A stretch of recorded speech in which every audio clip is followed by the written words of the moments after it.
The dog climbed into the hot air balloon, and the next second, it was lifted into the sky. At a height of 100 meters, the woman suddenly threw it out.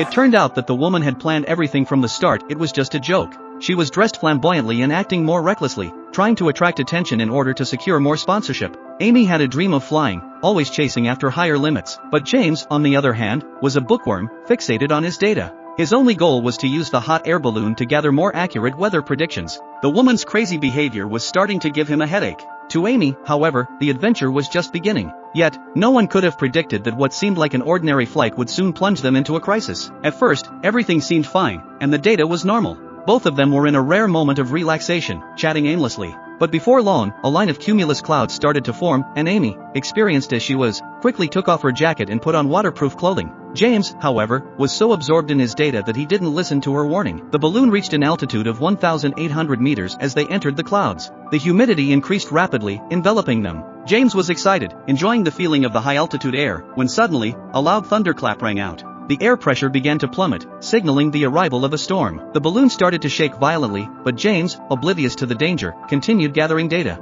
The surroundings darkened, and the balloon began to tilt and wobble. Amy tried to raise the balloon higher to escape the clouds, but in the process, she was unexpectedly blown out of the basket. She desperately grabbed onto the railing, but it was clear she couldn't hold on much longer.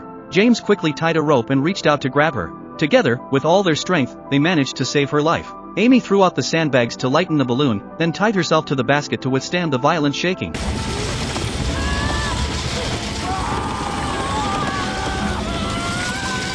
After what felt like an eternity, the storm finally subsided. The two of them, drenched to the bone, lay in the basket. The balloon finally broke through the thick cloud cover and reached the sunlight above. The bright, white clouds made them both smile like idiots. Taking advantage of the calm, they quickly reinforced the ropes and, with renewed energy, continued their ascent to even higher altitudes.